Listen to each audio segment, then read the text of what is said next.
Selamat berjumpa kembali dengan kami, channel Film Legenda Nusantara. Dalam channel ini, kami akan menyajikan cerita-cerita legenda, cerita-cerita sejarah Nusantara, kejayaan Nusantara.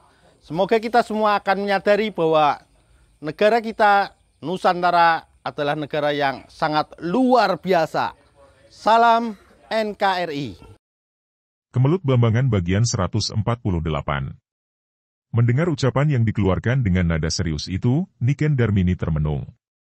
Memang, tidak dapat disangkal kebenaran kata-kata Tejakasmala pemuda Bali ini. Segala peristiwa dapat dipertanyakan. Mengapa Blambangan memusuhi Mataram dan sebagainya? Dan semua pertanyaan itu tentu mendapat jawaban dengan alasan masing-masing yang diakini benar oleh yang menjawab.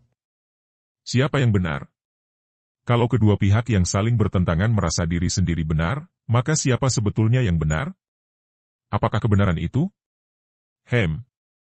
Antara Blambangan dan Mataram, siapakah yang benar dan siapa pula yang salah? Pertanyaan yang terucapkan ini merupakan gema dari suara hatinya sehingga terdengar oleh Tejakasmala yang merasa bahwa pertanyaan itu diajukan kepadanya. Tertegun juga Tejakasmala mendengar pertanyaan ini. Bagi dia yang bertugas membantu Blambangan, tentu saja Blambangan yang benar dan Mataram yang salah. Akan tetapi bagi orang-orang Mataram dan mereka yang membela Mataram, tentu saja Mataram yang benar dan Blambangan yang salah.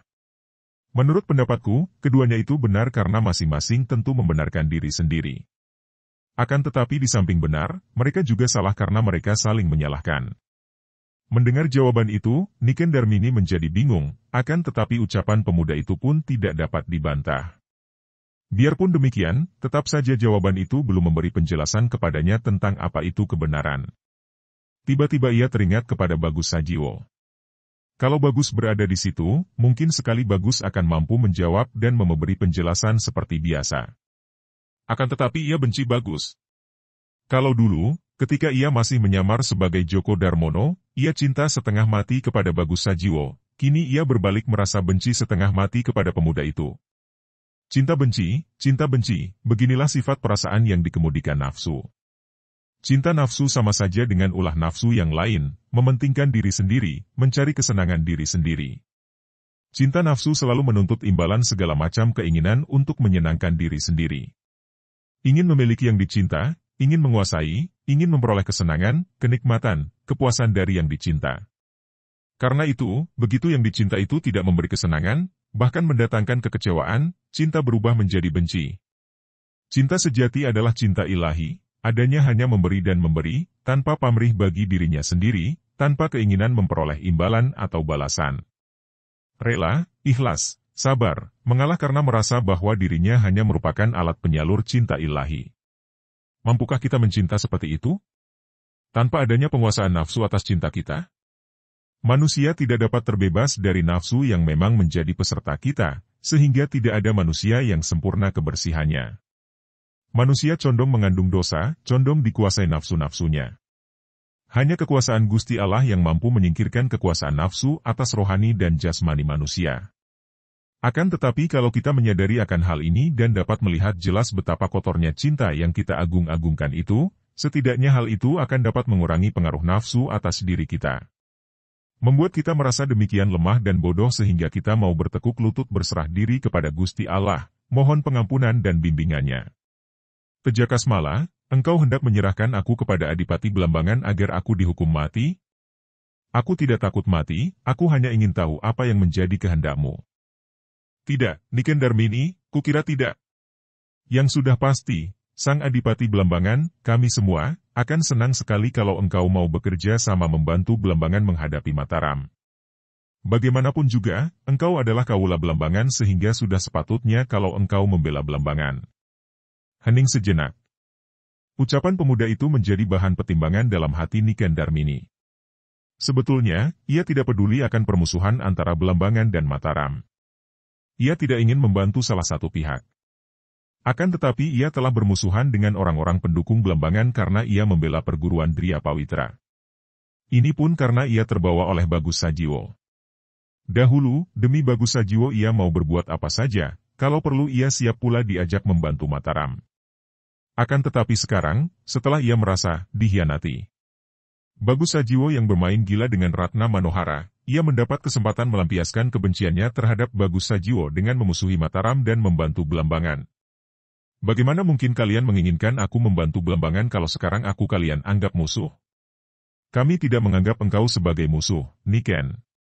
Engkau hanya terlibat membantu Dria Pawitra, belum membantu Mataram dan belum memusuhi Belambangan secara pribadi. Kalau bukan dianggap musuh, mengapa aku diikat seperti ini? Tejakas Mala cepat menghentikan kudanya, melompat turun dan menghampiri gadis yang duduk di atas kuda dengan kaki tangan terbelenggu itu. Niken, kalau tadi aku membelenggumu, karena engkau bersikap memusuhi aku dan menyerangku. Sungguh mati, aku sama sekali tidak bermusuhan dengan gurumu dan tidak berniat membunuh gurumu. Kami terlibat pertempuran dan ia terluka dan tewas. Di antara kita sebetulnya tidak ada permusuhan. Apakah sekarang engkau tidak lagi memusuhi aku dan mau menghadap Adipati Belambangan secara sukarela? Aku yang menanggung bahwa engkau tidak akan dimusuhi.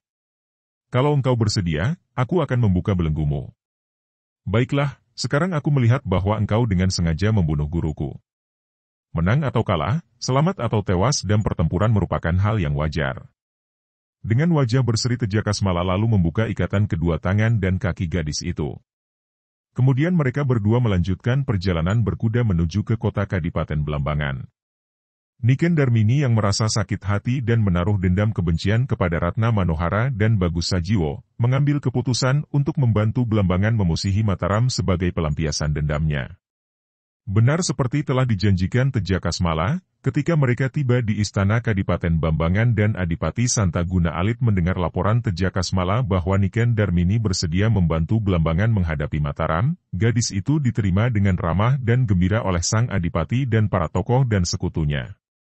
Terutama sekali dirasani, saudara kembar tertua putra sang Adipati yang memang telah jatuh hati kepada Niken Darmini sejak pertemuan pertama kali. Dia merasa girang sekali bertemu kembali dengan Niken Darmini, apalagi sekarang gadis yang membuatnya tergila-gila sejak semula itu telah mau bekerja sama dan membantu Belambangan menghadapi Mataram. Dirasani bersikap baik sekali, ramah, manis budi, penuh perhatian terhadap Niken Darmini sehingga gadis ini tidak merasa canggung dan mulai merasa suka sekali berada di Istana Kadipaten Belambangan. Apalagi sikap sang Adipati Santaguna Alit dan istrinya juga ramah, seolah orang tua itu setuju dengan pilihan hati putra kembarnya yang tertua itu. Lanjut ke jilid 23. Kemelut Belambangan, seri ke-05 serial Pecut Sakti Bajrakirana. Karya, Asmaraman S. Hopinghu. Jilid 23. Niken Darmini adalah seorang gadis yang sejak kecil dipelihara dan dididik Nini Kunti Garba, seorang datuk wanita yang berwatak aneh dan keras. Biarpun ia telah mewarisi aji kesaktian yang cukup tinggi, namun Niken Darmini adalah seorang gadis biasa, seorang wanita yang tiada bedanya dengan wanita pada umumnya. Gadis dewasa yang sudah sewajarnya mulai tertarik kepada pria. Ada beberapa kelemahan umum terdapat pula pada diri Niken Darmini sebagai seorang gadis dewasa. Pertama, ia lebih condong mengikuti perasaannya daripada penalaran pikirannya sehingga ia mudah saja mengambil keputusan membantu Belambangan karena perasaannya terpengaruh bujukan Tejakas Mala kemudian diperkuat oleh sikap sang Adipati Belambangan yang baik kepadanya, terutama sekali sikap dirasani. Kedua, ia memiliki kelemahan seperti pada wanita umumnya, yaitu suka akan rayuan yang memujinya, mudah terpikat sikap laki-laki yang ramah dan menghargainya, ingin melihat bahwa ia disayang dan dicinta, ingin diperhatikan dan dimanja, ingin melihat bahwa ia disayang dan dicinta, ingin diperhatikan dan dimanja. Wajah tampan memiliki daya tarik baginya, namun yang lebih kuat menarik hatinya adalah sikap yang baik, ramah, menyayang dan mengalah dari pria. Dan dirasani yang tergila-gila kepadanya memenuhi semua daya tarik ini.